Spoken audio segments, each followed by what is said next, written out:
আজি আলোচনা কৰিম ক্লাছ 6ৰ লেসন নম্বৰ 8 ফ্ৰেন্ডছ নামৰ কবিতাটিৰ যিখিনি এক্টিভিটিজ আছিল গতিকে দেৰি নকৰি আমি সেইখিনি আলোচনা কৰোঁ ইয়াত প্ৰথমতে দিয়া আছে এক্টিভিটিজত let's check how much we have understood আমি কিমান বুজি পালো চাওঁ আহক এতিয়া প্ৰথমটো দিছে 1 নম্বৰৰ এইটো দিছে হু আৰ দা পয়েটছ ফ্ৰেণ্ড ইয়াত দিছে মানে কবিতাটোত মানে কবিৰ বন্ধু কোন সুধিছে মই এখন বহিত ইয়াৰ এনসাৰখিনি লিখি দিছো আপোনালোকে চাই ল'ব ইয়াত আছে the poets friends are the sky the wind and the sun হেতু প্ৰথমটো what is the sky like b2 আকাশখন কেনেকুৱা সুধিছে b2 হ'ব the sky is like a kind big smile bent sweetly over the poet 3 নম্বৰটো হৈছে what does the sunshine do সূৰ্যই কি কৰে সুধিছে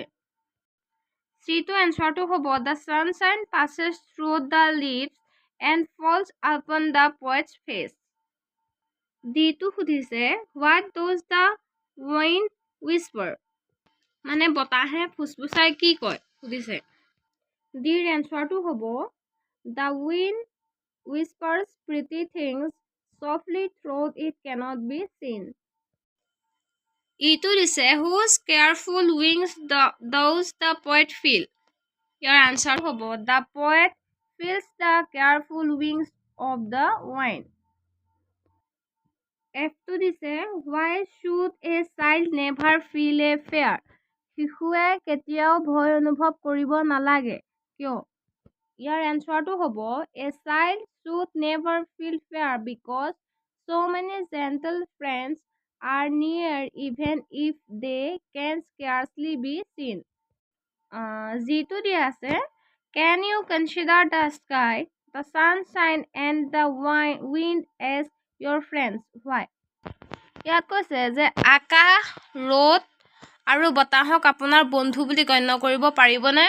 কিয় হেতু হোমৱৰ্ক দিছো আপোনালোকে যদি পাৰে কৰিব নোৱাৰিলে কমেন্ট কৰিব নেক্সট দিয়া আছে write a rhyming words from the poem for the ones given below মানে কি কৈছে যে তলৰ দিয়া শব্দবোৰৰ বাবে কবিতাৰ পৰা ছন্দযুক্ত শব্দ লিখিবলৈ দিছে